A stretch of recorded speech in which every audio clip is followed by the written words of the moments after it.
He lost control of his truck, swerved over my lane. The 9 wheels of the truck rolled over my car. Don Piper died instantly. They did all the tests they had at their disposal and determined that I was deceased. But in reality, his new life was just beginning. I was driving along a highway one moment, and the very next moment, a fraction of a second, I'm actually standing at the gates of heaven. 90 minutes later, a passerby witnesses his miraculous return to life. I think his actual words were, "The dead man is singing." Well, that's not something that, you would typically hear. And so, well, you just think, it's air escaping from the lungs. We've checked him, we've run all the tests. We're medical professionals. We know a dead body. Today on Life Focus, the man who went to heaven and back. Heaven is a buffet for the senses. It is a sensory explosion. All the sights that we have here, that we see, if I'm standing on the rim of the Grand Canyon and I'm looking at the sunset, I'm thinking, this is just awesome. Heaven is a million times more beautiful than that. In the late 1980s, Don Piper, a busy pastor and father of 3, might have been cynical when people described their experiences after being declared clinically dead. But he never doubted the reality of heaven. I knew it was breathtakingly beautiful. I knew that it was eternal. I just didn't see how a person could really die and go to heaven and come back and talk about it. But all that changed one rainy day in 1989. It was here at the Veterans of Foreign Wars Memorial Bridge north of Houston that Don Piper died. People need to know that heaven is real, and I had a chance to see that. His chance came after attending a pastor's convention at Trinity Pines Conference Center, several hours north of Houston. The journey began with a small but fateful decision. That day I paused at the gate and really just decided to go a different route. Don's new route headed south on Texas Highway 19. It was raining, cold, the windshield wipers are going. At 11:45 a.m., he approached the long and narrow Memorial Bridge. And I couldn't see beyond the end of the bridge. I had a 110-mile-an-hour impact with a big truck. I never saw the truck. There was no reaction time. The two vehicles collided head-on. I was driving along a highway one moment, and the very next moment, a fraction of a second, I'm actually standing at the gates of heaven.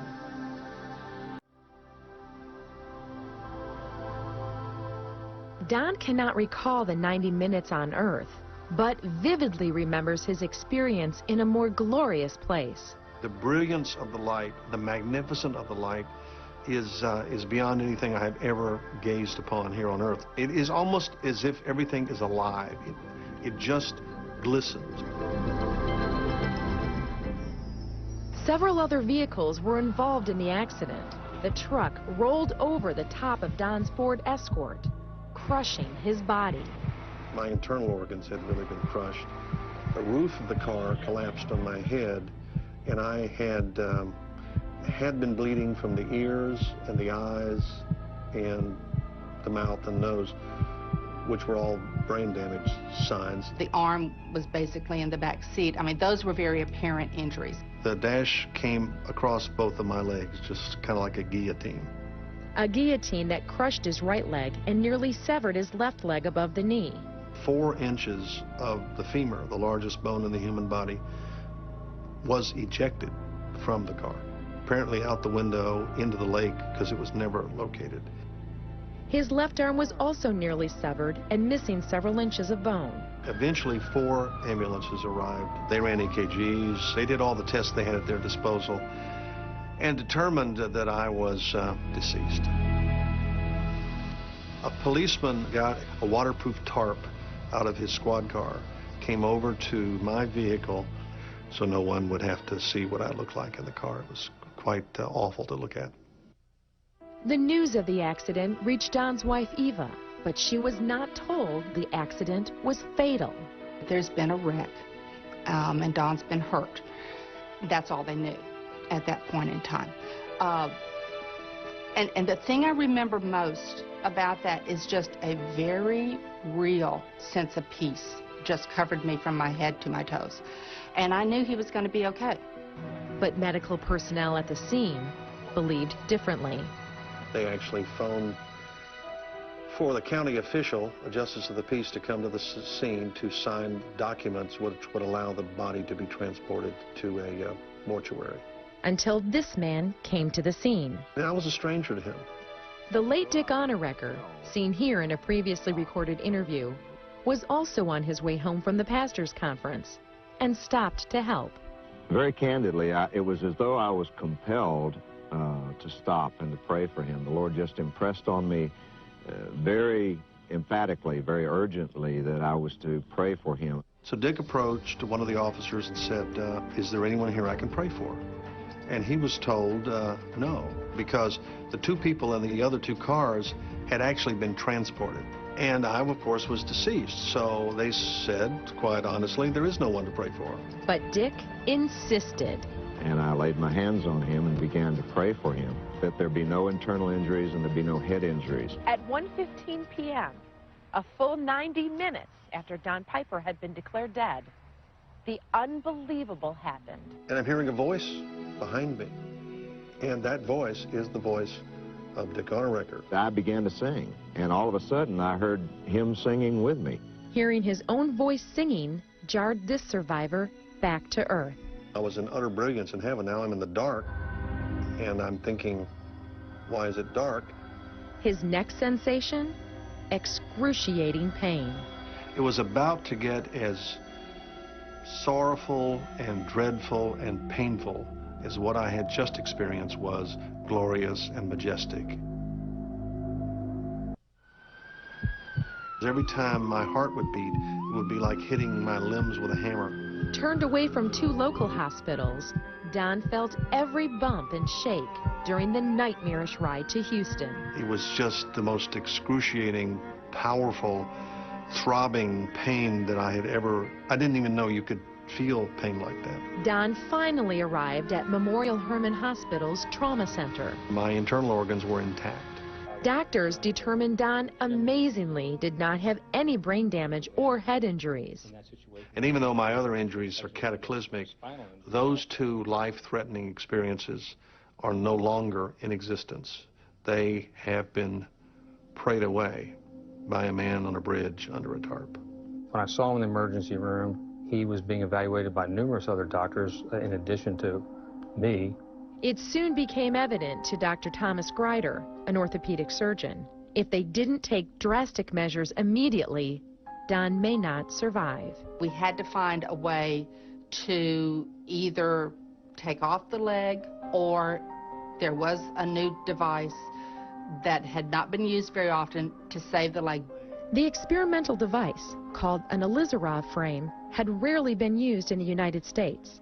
Because we have to put it into the leg through the muscles, is extremely painful, and that's why it's only used with a great deal of reluctance. Metal wires and rods force the bone to grow while keeping the surrounding tissue intact. The problem with that would be it could conceivably break or fail before the bone healed. Amputation would be less painful. He would only need probably one operation, then he'd be done with it, and then we could fit him with a prosthesis to let him get out of bed and start moving. Eva made the difficult decision to try the Elizarov frame. There was no guarantee that it would work, but at least Don would have his leg. If you can imagine taking an ice pick and just kind of burying it into your leg to the bone and then moving around it, I had 30 of those on my left leg, and I had 12 of them on my left arm.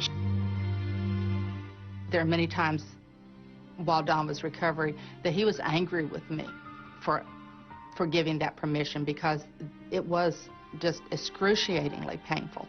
I never went to sleep for a year. I fought it, and I strained, and then I would find myself unconscious. I just passed out. Ultimately, Don endured 34 painful surgeries. I wanted to go to heaven on a minute-to-minute basis. I never wanted to come back from heaven. I still would prefer to be there than here. His yearning turned into heavy depression. That was my scariest time. That was when I guess my faith did waver a little bit, because Don wasn't trying. And that's so unlike him. He's so determined, and he had quit. It was a dark period, a very, very dark period. Two things really seemed to overwhelm me, a sense of what I saw and lost, and a sense of what I might ever do that mattered. It was just too much for him, and I'd fuss at him, I'd cajole, I'd plead, I'd whatever, and he didn't want it. He would just literally turn his head. He wouldn't talk to me. And that was rough. That was very hard. And people were nice, and they were thoughtful, but no one would ever make the statement, "You're going to be fine. You're going to walk again." For a year and a half, Don kept his heavenly experience to himself. I didn't want to share it. I felt like it was a sacred secret. My advice to him was, you're going to have to be comfortable with sharing this experience. I would suggest you pick a couple people that you know, that you trust. Reluctantly, Don trusted in David Gentiles, his best friend for over 30 years. I guess he was just kind of seeing if I would laugh at him or say he was crazy or whatever. A small part of it probably had to do with the fact that I felt if I shared it, people would think that I just had lost it. Don slowly revealed more details of what he witnessed during the 90 minutes his body lay lifeless. I heard angels more than saw them. And what I could hear was the beating of their wings. And so it was just an awesome presence of the angels, and they're everywhere. In heaven, you can hear thousands of glorious songs. You hear them all at the same time, and there is no chaos. Frankly, to have someone I knew sitting across from me saying, well, and I saw this, and it looked this color, and this was the sound, it was a little freaky. Don cannot forget the moment he reached Heaven's Gate. There was a parting of the crowd and revealing, the street, and so I began to move forward. And it was becoming obvious that it's time for me now, having been welcomed, to enter. I'm not sure we walked. I know that sounds very strange. Let's just say we moved. They moved toward the gate on what Don says appeared to be a street of gold. The closer you get to the gate, the brighter it gets, and inside the gate is an utter brilliance. I was in the presence of God, and I would never have to suffer pain again. I would never have to be weary again. I would never have to worry again. But as Don crossed the threshold, he paused. That pause was my moment to return. The culmination of all those prayers on earth was realized at that moment, as God, in his infinite wisdom, decided it was not my time and sent me back. Until Don shared his experience, Eva was hurt that Don wished he had not survived the accident. I was not real happy with him. And so when when I heard about the heaven experience, it was like, oh, now I get it. Because if you've been there, why would you want to be back here? My experience in heaven was the most real experience of my existence. I had an eyewitness account from someone who was very credible to me and trustworthy. And so there was a legitimacy. I know he's not prone to flights of fancy. He's a very logical, think-it-through person. Has always been that way. So when he talks about things that he experienced in heaven, I know that they're real.